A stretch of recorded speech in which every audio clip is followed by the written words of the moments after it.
యెషయా గ్రంథం 9వ అధ్యాయం 6వ వచనం మనమందరం కలిసి చదువుకుందాం. యెషయా గ్రంథం 9వ అధ్యాయం 6వ వచనం. యెషయా గ్రంథం 9:6 నేను చదువుతున్నాను. దయచేసి అందరూ జాగ్రత్తగా వాక్యాన్ని గమనించండి. ఏలయనగా మనకు శిశువు పుట్టెను, మనకు కుమారుడు అనుగ్రహింపబడెను, ఆయన భుజము మీద రాజ్యభారం ఉండును.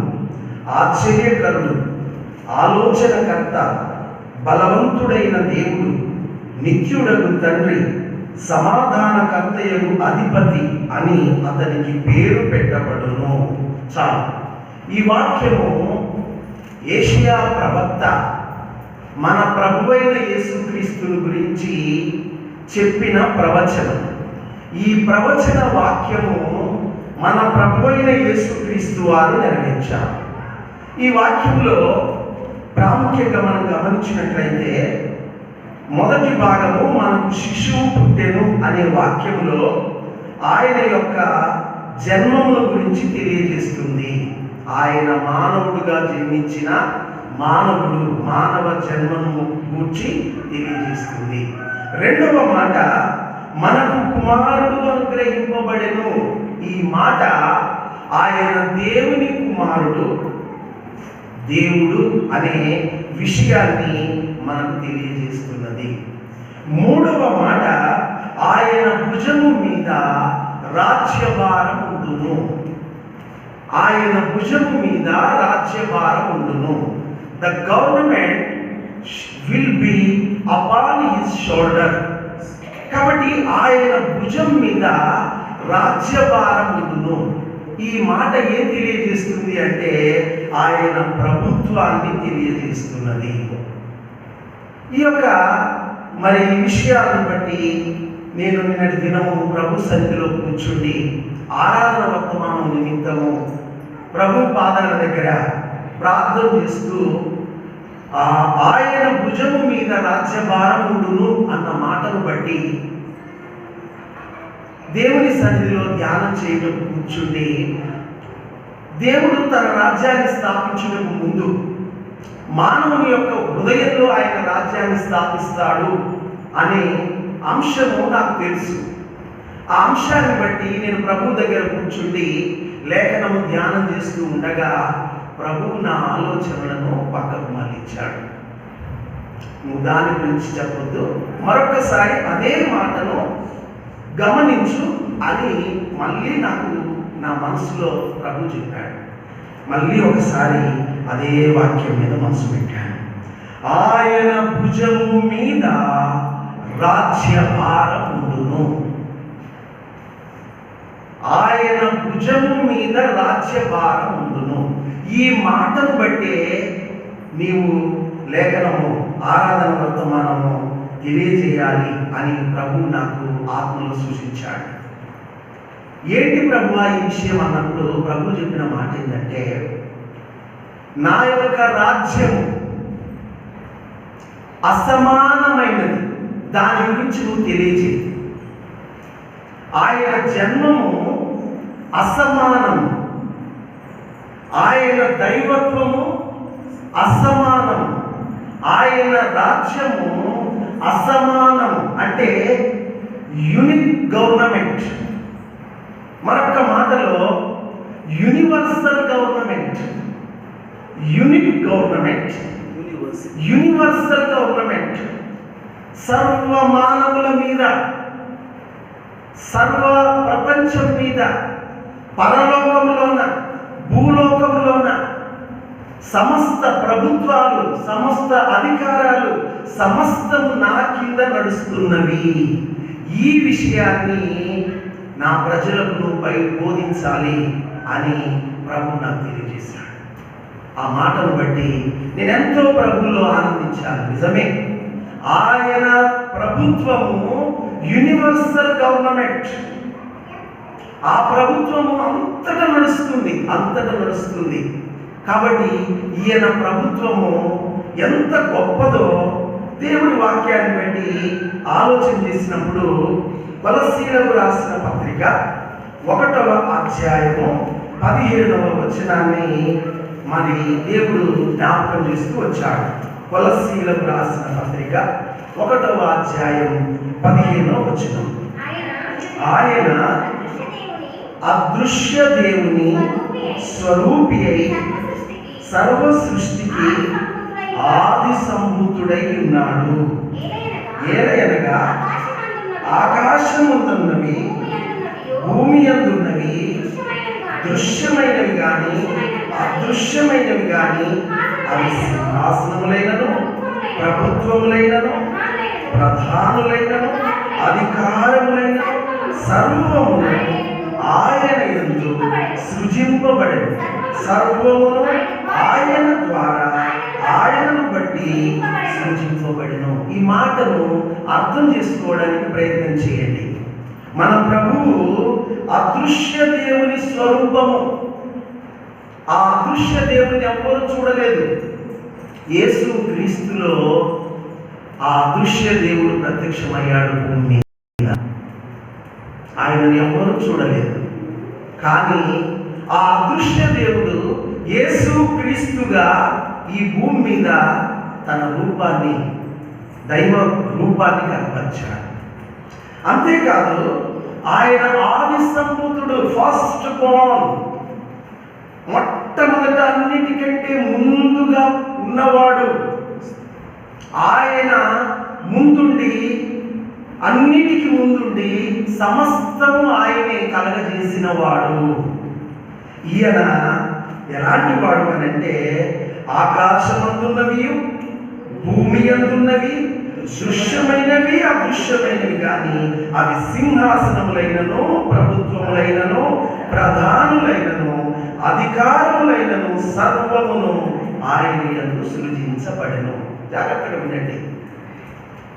రాజ్యాలు రాజులు, ప్రభుత్వాలు ప్రధానులు, అధికారాలు అధికారులు, వీరినందరినీ నియమించేవాడు ఆయనే. అందుకొరకే ఇది యూనివర్సల్ గవర్నమెంట్.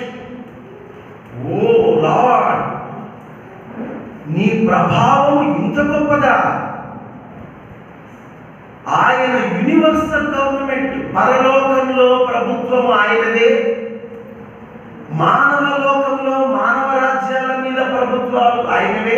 ఆయన ఆధీనంలోనే నడుస్తున్నాయి. అవి సింహాసనాలు, మరి అధికారాలు మరియు రాజ్యాలు, ఇవన్నీ కూడా ఆయన ఏలుబడి క్రింద ఉన్నాయి.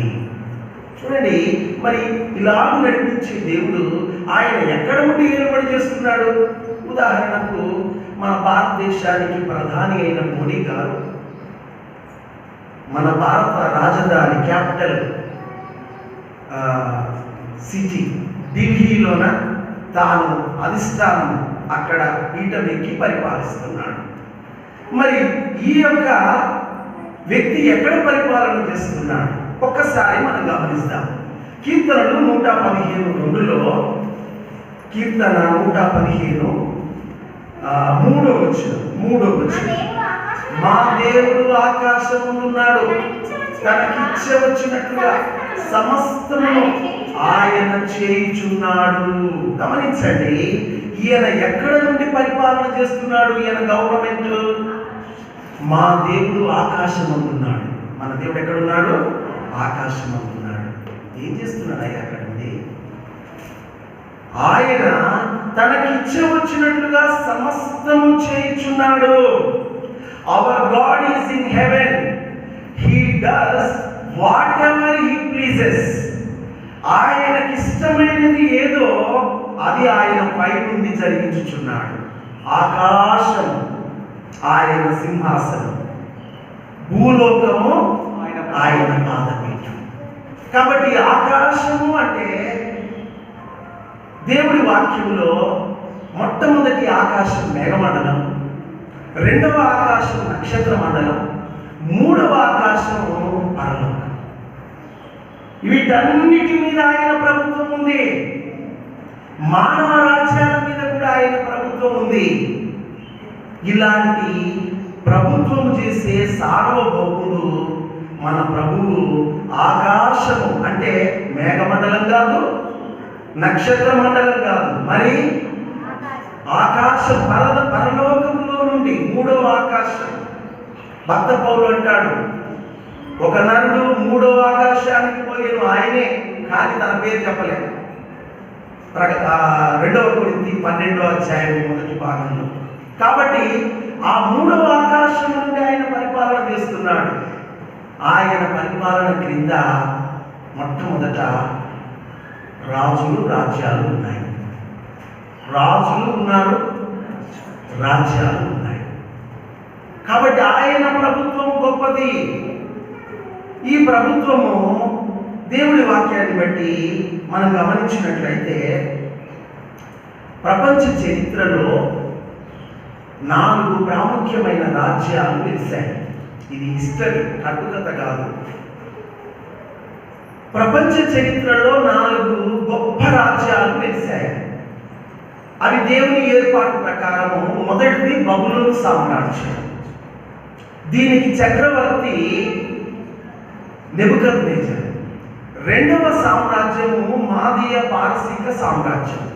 దీని యొక్క చక్రవర్తి కోరెష్, ఇంగ్లీష్లో సైరస్ అన్నారు.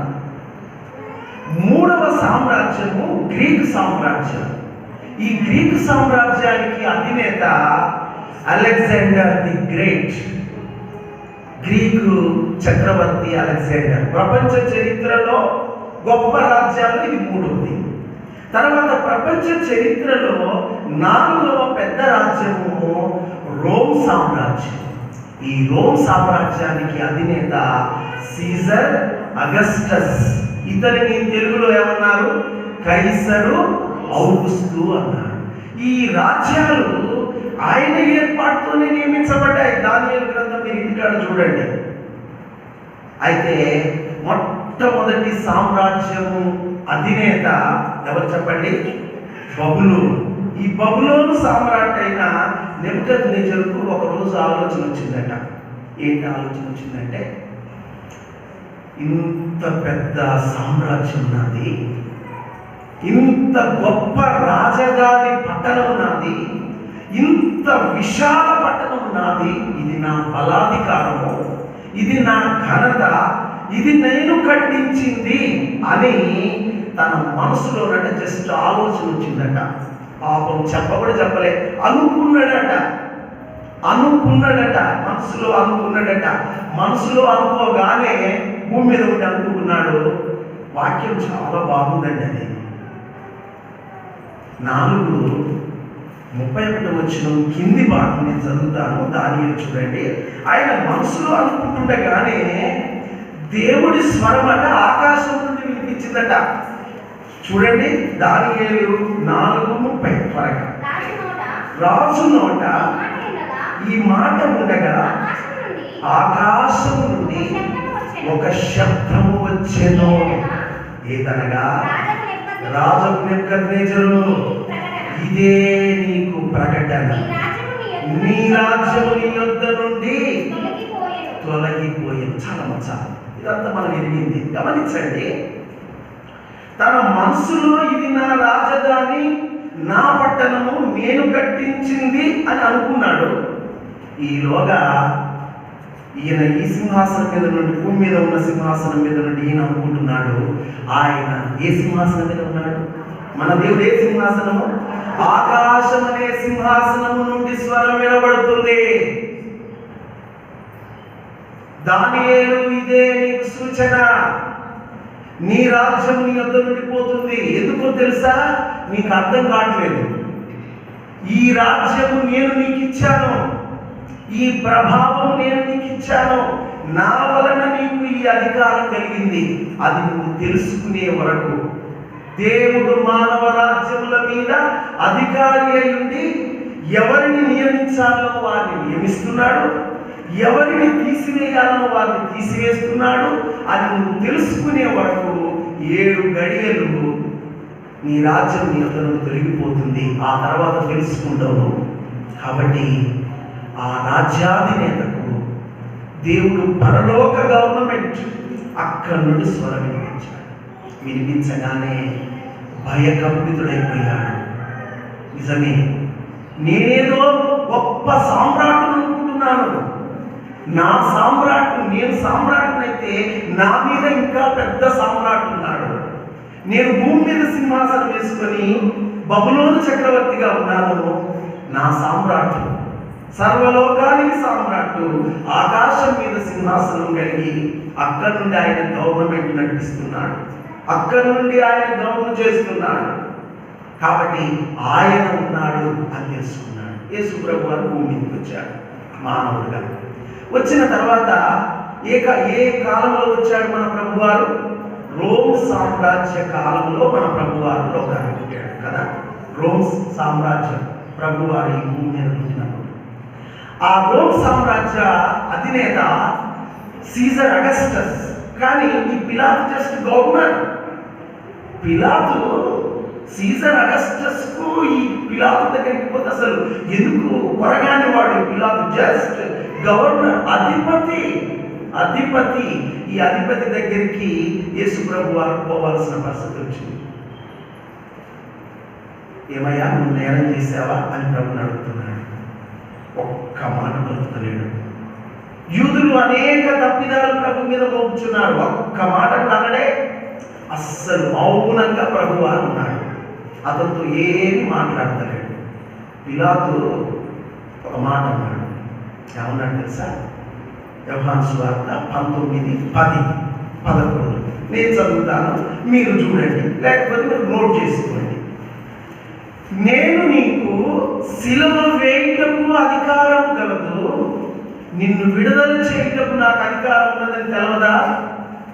ఎందుకు నువ్వు మౌనంగా ఉన్నావు అని ప్రభుతో అంటున్నాడు పిలాతు. నిన్ను సిలువ వేయడానికి నాకు అధికారం ఉంది, విడుదల చేయడానికి అధికారం ఉంది. యేసు ప్రభు వారు తీసి దిబ్బలో పెట్టినట్టు చెప్పాడు ఒక మాట. నీకు అర్థం కావడానికి తీసి దిబ్బలో కొట్టినాడు అన్నట్లు అన్నాను. ఎందుకు అంటే పిలాతుతో ప్రభు ఏమన్నాడు తెలుసా? పైనుండి నీకు ఇయ్యబడితేనే తప్ప నా మీద నీకు ఏ అధికారమునో ఉండదు. నువ్వేదో అధికారం అనుకుంటున్నావు.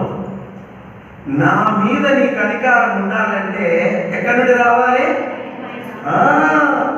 పైనుండి రావాలి. పిలాతు ఏం లేదు, ఏం చేయలేకపోయాడు, అదిరిపోయాడు. ఈయన ప్రభుత్వం పైనుండిదా. కాబట్టి ఆనాడు దేవుడు రాజులకు, రాజ్యాలకు మీది కాదు అధికారము, నాది అధికారము, నేను నియమించిన వారు అని వారికి తెలియబడేటట్లు ఇలా చేశాడు. ఈ విధంగా రాజుల మీద, రాజ్యాల మీద ఆయన అధికారం కలిగిన దేవుడు అని మనం గుర్తిరిగి ఆయనను మనం స్తుతించాలి. రెండవదిగా ఆయన యొక్క అధికారం, ఆయన అధికారం ఎవరి మీద ఉన్నది అని అంటే జాగ్రత్తగా వినండి, సైతాను మీద ఆయన అధికారం ఉంది. ఆయన అధికారం ఎవరి మీద ఉంది? సాతాను మీద, వాని దూతల మీద అధికారం ఉంది. నేను వాక్యం చూపిస్తాను. సాతానుడు మమ్మలను చాలా తిప్పలు పెడుతున్నాడు బ్రదర్. సాతానుడు మమ్మలను చాలా ఇబ్బందులు పాలు చేస్తున్నాడు బ్రదర్ అని మనం కొంతమంది చెప్తుంటారు. నీకు తెలుసు అసలు సంగతి? ఆ సాతానుడు కూడా ఆయన అధికారం క్రిందనే ఉండి పనిచేయాలి. వాడు సొంతగా ప్రభువును త్రోసేసి తానేదో చేయడానికి వాడి చేత కాదు. వాక్యం చూపిస్తా నేను. సాతాను మీద కూడా ప్రభు అధికారం ఉంది. సాతాను మీద ప్రభు అధికారం ఉంది. గమనించండి, ప్రభువు సాతానును తన యొక్క చిత్తం నెరవేర్చుకున్నట్టుకు వాడుకుంటాడు. ఒక మాట, తన చిత్తము నెరవేర్చుకున్నట్టుకు సాతానులో వాడుకుంటాడు. సమయాన్ని బట్టి నేను క్లుప్తం చేస్తున్నాను వర్తమానం. రండి, యోహాను సువార్త 13:26. యోహాను సువార్త 13:26. యోహాను సువార్త 13:26. అందుకు యేసు, నేను ఒక ముక్క ముంచి ఎవరికి ఇచ్చేదనో వాడే అని చెప్పి ఒక ముక్క ముంచి సీమోను కుమారుడకు ఇస్కరియోతు యూదాకు ఇచ్చాడు. జాగ్రత్త గమనించండి. వాడు ఆ ముక్క పుచ్చుకొనగానే చూడండి, యేసు ప్రభువారు నేను ఎవరికి ఒక ముక్క ఇస్తానో వాడే అని చెప్పాడు సూచన. ఆ ముక్కను ముచ్చి ఇస్కరియోతు యూదాకి ఇచ్చాడు. ఆ ముక్క పుచ్చుకొనగానే వాటిలో ఎవరు ప్రవేశించిందట? సాతాను ప్రవేశించాడు. సాతానుకు శరీరం లేదు, వాడు మానవ శరీరాలను వాడుకుంటాడు, అవసరమైతే భక్తులను కూడా వాడుకుంటాడు తన యొక్క ఆలోచనలో ప్రేరేపించడానికి. ఎవరినైనా వాడుకుంటాడు వాడు. ఇక్కడ ఇస్కరియోతు యూదాను వాడుకున్నాడు సాతానుడు, వారిలో ప్రవేశించాడు. ప్రవేశించిన తర్వాత ప్రభు ఒక మాట అంటాడు అతనితో, యేసు నువ్వు చేయించున్నది త్వరగా చేయము వానితో. అంటే ఒకసారి నాకు జవాబు చెప్పండి మీరు, నీవు చేయించున్నది త్వరగా చేయము అని ఎవరితో చెప్పినాడు ప్రభు? సాతానుతో ఎలా చెప్పినాడు? ఇస్కరియోతు యూదా కదా అక్కడ ఉంది. ఇస్కరియోతు యూదా అక్కడ నిలబడ్డాడు, కానీ ఇస్కరియోతు యూదాలో ఎవరున్నారు? సాతాను ఉన్నాడు. ప్రభు సాతానుతో చెప్తున్నాడు, నా సమయం అయిపోయింది, నేను సిలువ వేయబడవలసింది సర్వమానవాళి కొరకు, ఇప్పుడు మళ్ళీ నీ టైం వచ్చింది, నీ పని త్వరగా కానీ నువ్వు చేయవలసింది త్వరగా చేయకో. ఇంతకు ముందేమో బాప్తిస్మం పొందిన తర్వాత 40 దినాలు అరణ్యంలో శోధించబడుటకు అనుమతించాడు. ఆ తర్వాత వాడు పక్కకు పెట్టబడ్డాడు. మళ్ళీ ఇప్పుడు వచ్చాడు, మళ్ళీ ఇప్పుడు పిలిచాడు వాడిని, వాడు వచ్చాడు. ప్రభు చెప్తున్నాడు, నువ్వు చేయవలసింది త్వరగా చేయము అని అపవాదికి ప్రభు ఆజ్ఞాపించాడు. వాడు చిత్తం ప్రభు అని బయటికి వెళ్ళాడు. కాబట్టి యేసు ప్రభువారు సిలువ వేయబడడానికి అపవాది మరి ఇస్కరియోతు యూదాలో దూరి సిలువ కొరకు వాడు సిద్ధం చేశాడు మాట. అది దైవ చిత్తం. అలాగిన సాతాను మీద ఆయన అధికారం ఉన్నది. రెండవ మాట, సాతానును దేవుడు మానవులకు బుద్ధి చెప్పడానికి వాడుకుంటాడు. సాతాను మానవులకు బుద్ధి చెప్పడానికి సాతాను దేవుడు వాడుకుంటాడు. ఎందుకంటే సాతాను కూడా ఆయన అధికారం క్రిందనే ఉన్నాడు. ప్రకటన గ్రంథం 20లో మీరు ఇంటికాడ గమనించండి, వారిని ఆ 1000 సంవత్సరాలు బంధించుటకు, ఆ 1000 సంవత్సరాల తర్వాత వాడు మళ్ళీ కొంతకాలం విడిచిపెట్టబడవలను. ఏంటిది? పరలోక అధికారం.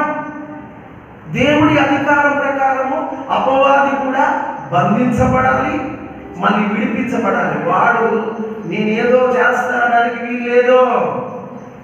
ఆయన పరలోక అధికారము, ఆయన సార్వభౌమత్వము, దానికి లోబడి ఉండాల్సిందే. కాబట్టి అపవాది ప్రజలకు బుద్ధి చెప్పడానికి సాతానుకు దేవుడు కొన్నిసార్లు అధికారం ఇస్తాడు. ఎలా అధికారం ఇస్తాడు? ఆ వాక్యం నేను చూపిస్తాను, మీరు చూడండి, ఎందుకంటే డిస్టర్బెన్స్ లేకుండా ఉంటుందని ఆలోచన. 2వ తెస్సలోనికయ 2వ అధ్యాయం 9వ వచనం. 2వ తెస్సలోనికయ 2వ అధ్యాయం, తెస్సలోనికయులకు రాసిన 2వ పత్రిక 2:9వ వచనం. నశించుచున్నవారు తాము రక్షింపబడుటకై సత్య విషయమైన ప్రేమను అవలంబింపకపోయిరి గనక వారి రాక అబద్ధ విషయమై సమస్త బలముతోనూ నానా విధములైన సూచక క్రియలతోనూ మహత్కార్యములతోనూ దుర్నీతి పుట్టించు సమస్త మోసముతోనూ నశించుచున్న వారిలో సాతాను కనపరచు బలమును అనుసరించి ఉండును. ఈ వాక్యం అంతా మీకు అర్థం కాకపోవచ్చు, ఒక్క మాటలో నేను చెప్తాను, జాగ్రత్తగా వినండి. ఏంటిదా ఒక్క మాట అంటే, యేసుక్రీస్తు సత్యమును గురించి నేడు లోకంలో చెప్పబడుతుంది. ఆయన యందు విశ్వాసం ఉంచిన వాడికి పాప క్షమాపణ, ఆయనలోనే అందరికీ రక్షణ, ఆయనే సర్వలోకానికి రక్షకుడు. ఆయన ద్వారా మీ జీవితాలకు భూమి మీద క్షేమం, అంతేకాదు ఈ లోకాన్ని విడిస్తే శాశ్వత నిత్య జీవం, పరలోక రాజ్యం ప్రకటించబడుతుంది. సత్య విషయమైన ప్రేమ బోధించబడుతుంది. కొంతమంది నిరాకరిస్తున్నారు. నమ్మమండి, మాకు చాలా మంది దేవుళ్ళు ఉన్నారు, మేము నమ్మమండి. ఈ నమ్మని వారిని అందరినీ కూడా దేవుడు ఎవరికి అప్పగిస్తున్నట్ట? అది దాని అర్థం. సాతానుకు అప్పగిస్తున్నట్ట. ఇక వీళ్ళు సత్య విషయమైన ప్రేమను నమ్మరు, ఇక నిన్ను నమ్ముతారు, నువ్వు వెళ్ళని వారికి అప్పచెప్తున్నట్టు ఇక వారిని నమ్ముతారట. వాడు సూచక్రియలు మహత్కార్యాలు చేయడానికి వారికి అనుమతి. అంతేకాదు వీళ్ళు మోసపోవడానికి కూడా మోసపరిచే శక్తిని దేవుడు పంపుతున్నాడని 11:12 ఉంది. మోసపడి, ఎందుకంటే మీరు సత్యాన్ని నమ్మలేక. సత్యమునందు విశ్వాసం ఉంచని మీరంతా అసత్యమునందు విశ్వాసం ఉంచి అపవాది బంధకాల్లో ఉంటారు. మీకు బుద్ధి రావడానికి అపవాదికి నేను నా అధికారాన్ని వారికి ఇస్తున్నా అంటే ఆయన సెలవిస్తున్నాడు. ఆయన సెలవుతోనే రేపు యాంటీ క్రైస్ట్ క్రూర మృగం ఈ భూమి మీద దేవుని అధికారం బట్టే వాడి భూమి మీద పాలన చేస్తాడు. కాబట్టి ఆయన అధికారం ఎక్కడెక్కడ ఉంది చూడండి. మొదటిది రాజుల మీద, రాజ్యాల మీద ఉన్నది ఆయన అధికారము. రెండవది ఆయన అధికారము సాతాను మీద ఉన్నది. తన చిత్తము నెరవేర్చుకోవడానికి సాతాను తన అధికారాన్ని బట్టి వాడుకుంటాడు. రెండవ మాట, మానవులకు అనగా తనని నమ్మని ప్రజలకు బుద్ధి చెప్పడానికి కూడా సాతాను అధికారం ఇచ్చి వాడుకుంటాడు. ఇంకొక మాట చెప్తాను, ఏంటంటే భక్తులను శోధనలోనికి తేవడానికి కూడా సాతాను వాడుకుంటాడు. భక్తులను శోధనలోనికి తేవడానికి కూడా సైతానుడు నన్ను శోధిస్తున్నాడన్నా, సాతానుడు నన్ను తిప్పల పెడుతున్నాడన్నా. నీకు తెలుసా, ఆయన సెలవుతోనే వాడు నిన్ను శోధించాలి. తన భక్తులను పరిశోధించుటకు, తన భక్తులను శోధించుటకు కూడా సాతాను దేవుడి అనుమతితోనే వస్తున్నాడు. రండి ఒకసారి యోబు గ్రంథం 2:11. యోబు గ్రంథం 2:11. యోబు గ్రంథం 1:11. అయినను ఇప్పుడు నీవు నీ చేయి చాపి అతనికి కలిగిన సమస్తమును మొత్తిన ఎడల అతడు నీ ముఖము ఎదుటనే దూషించి నిన్ను విడిచిపోవునని యెహోవాతో అనగా, ఇదిగో అతనికి కలిగిన సమస్తము నీ వశమున ఉన్నది, అతనికి మాత్రం ఏ హానియో చేయకూడదని అపవాదికి సెలవీయగా వాడు యెహోవా సన్నిధి నుండి బయలు వెళ్ళెను. పర్మిషన్ ఎక్కడి నుండి తెచ్చుకున్నాడు? అర్థమైందా? సాతానుడు యోబును శోధించడానికి అక్కడ పర్మిషన్ గ్రాంటెడ్ అయింది. అక్కడ పైన పరలోకంలో ఆయన సార్వభౌమత్వాన్ని బట్టి అక్కడ వానికి గ్రాంట్ అయింది. అక్కడ గ్రాంట్ అయిన తర్వాత అక్కడి నుండి వాడు భూమికి వచ్చాడు.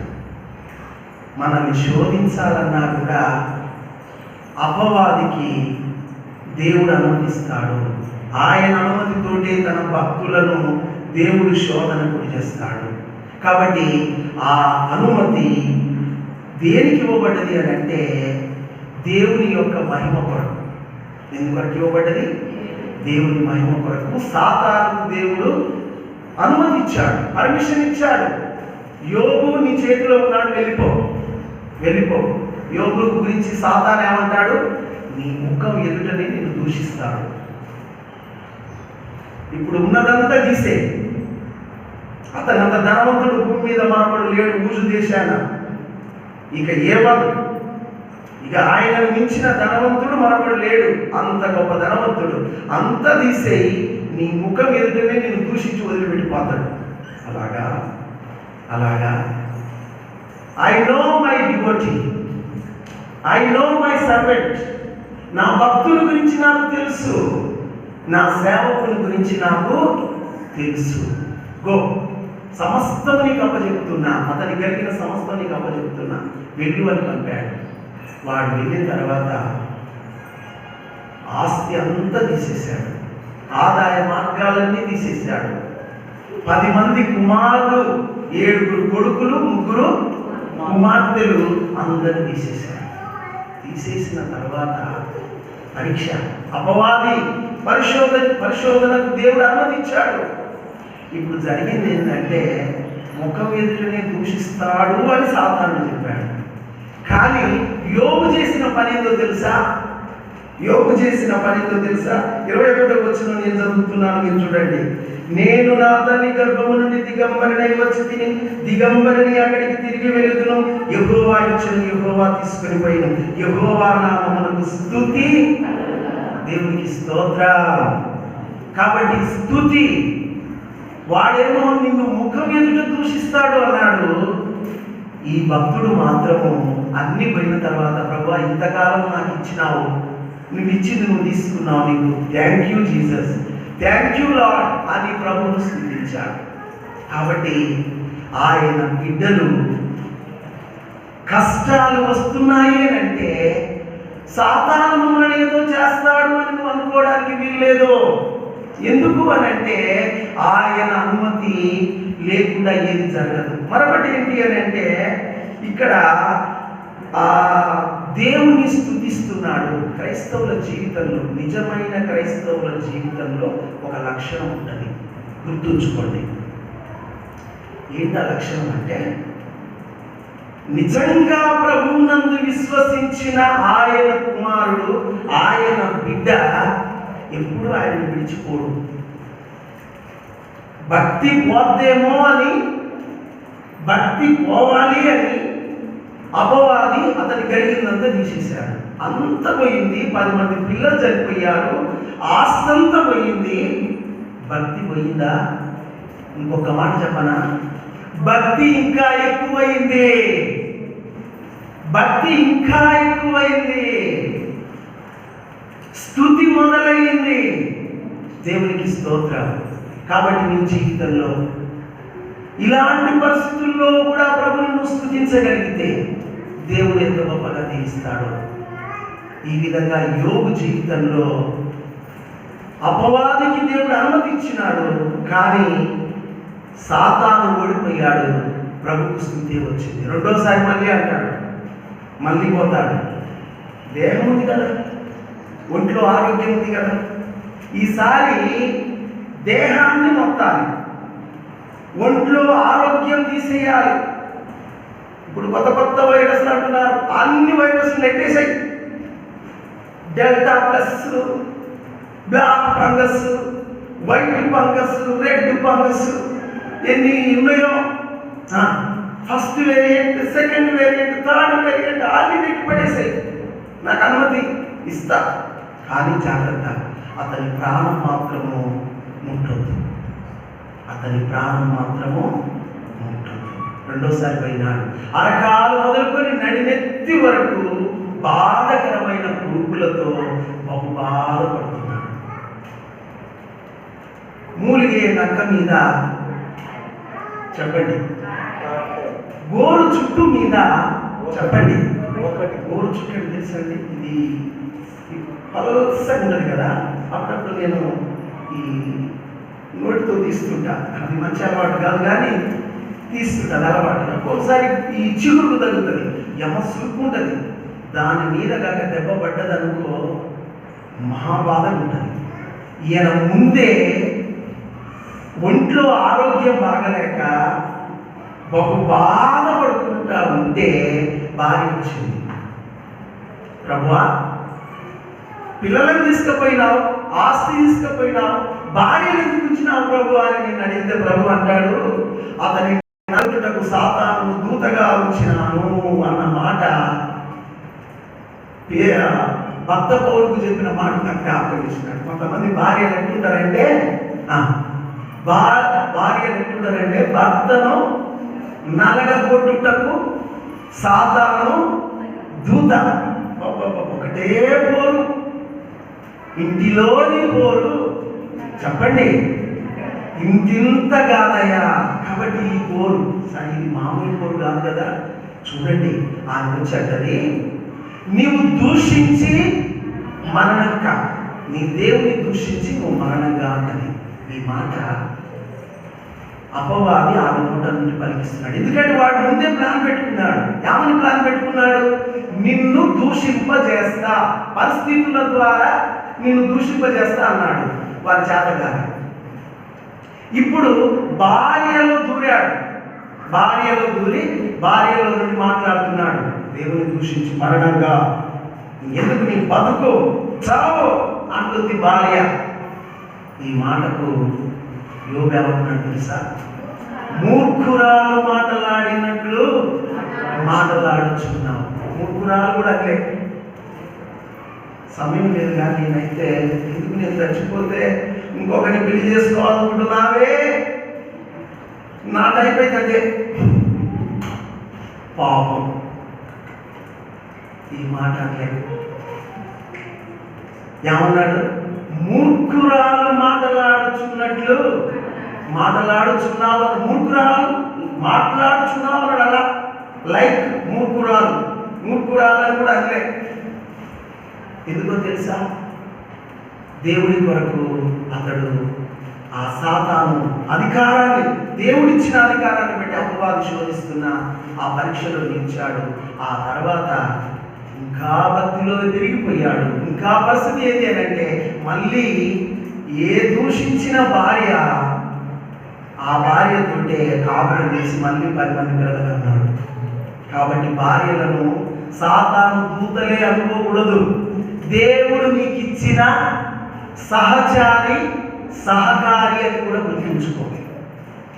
ఆ విధంగా యోబు శోధించబడటానికి కూడా సాతాను దేవుడు అధికారం ఇచ్చాడు, ఆయన ఇచ్చాడు. తర్వాత దేవుడి అధికారము సర్వ మానవుల మీద ఉంటుంది. నేను ముగిస్తున్నాను. సర్వ మానవుల మీద ఉంటుంది, వారి మనుగడ మీద ఉంటుంది. సర్వ మానవుల మీద ఆయన అధికారం ఉంటుంది, వారి మనుగడ మీద అధికారం ఉంటుంది. ఎలా ఉంటుందో ఒకసారి మనం చూద్దాం రండి.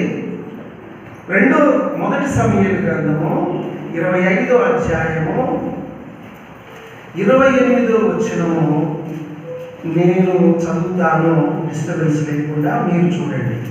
మొదటి సమూయేలు 25:28. మొదటి సమూయేలు 25:28. నీ దాసురాలనైన నా తప్పు క్షమించు, నా ఏలిన వాడవకు నీవు యుద్ధములను చేయించు, యెహోవా యుద్ధములను చేయించున్నాను గనక నా ఏలిన వాడవకు నీకు ఆయన శాశ్వతమైన సంతతినిచ్చును. నీవు బ్రతుకు దినములన్నిటను నీకు అపాయము కలగకుండును.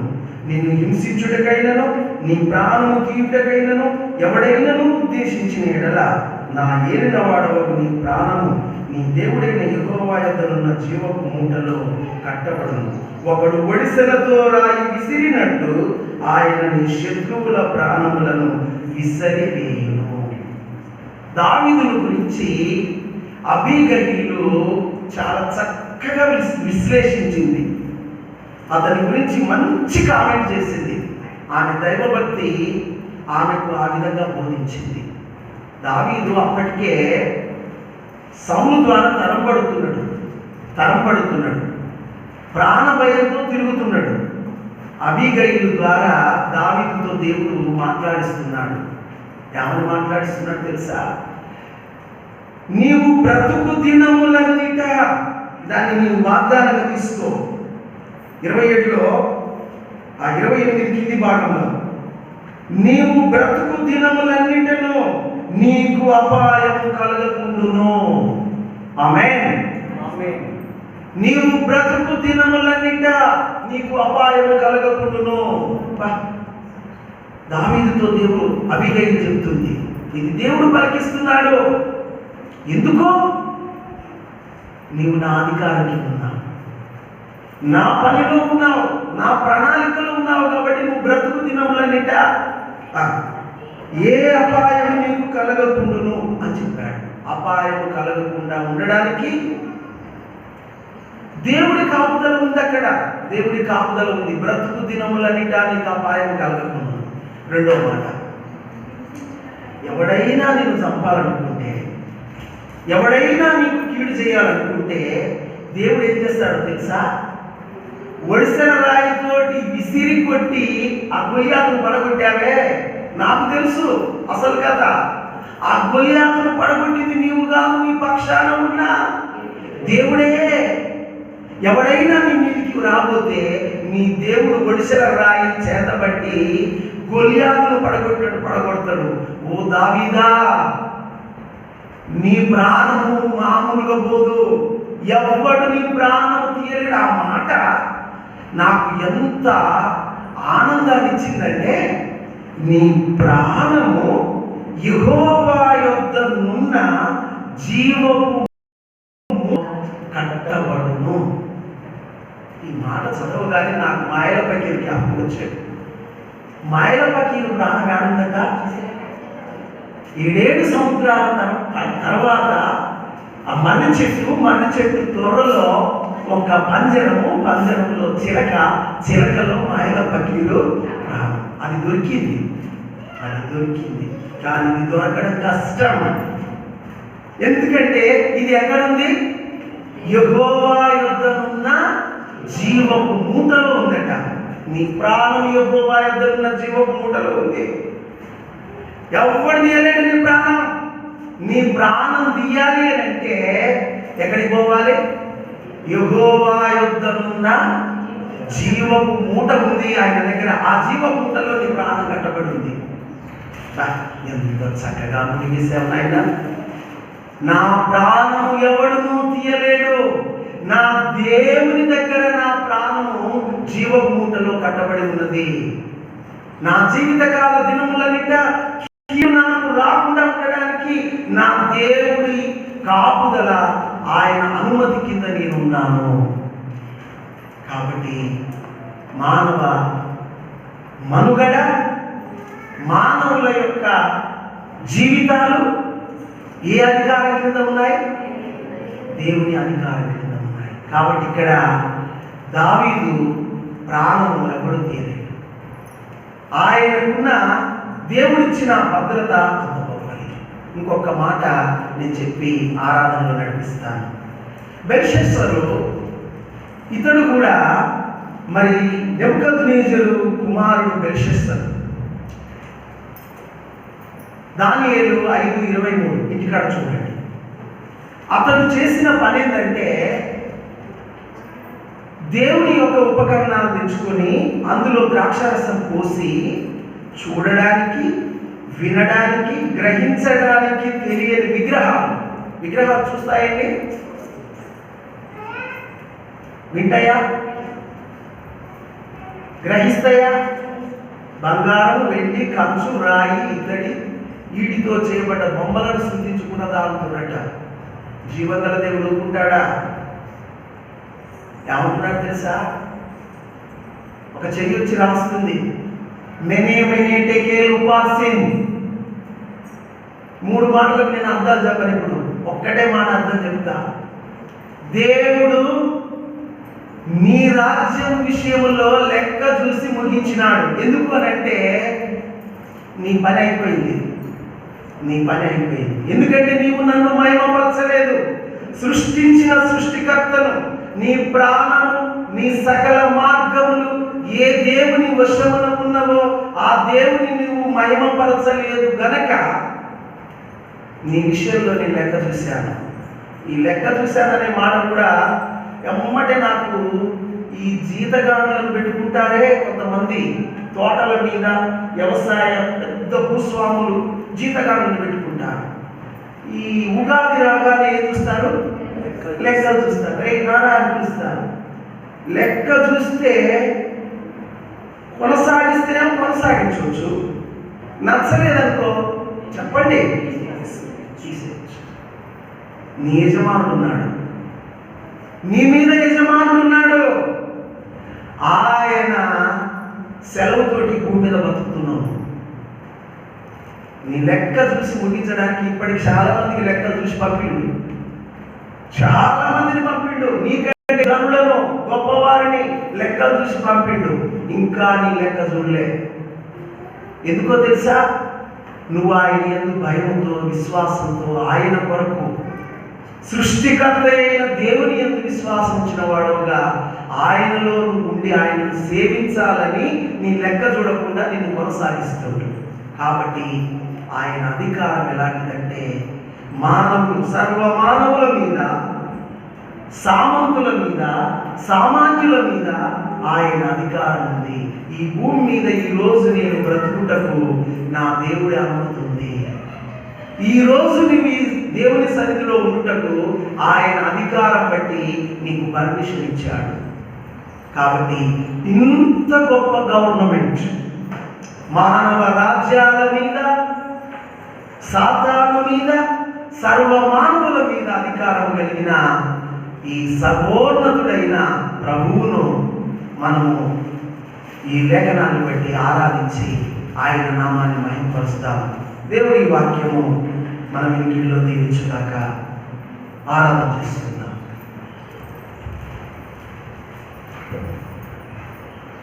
దయచేసి అందరూ మోకరించండి, కళ్ళు మూసుకునండి, ఆరాధించండి.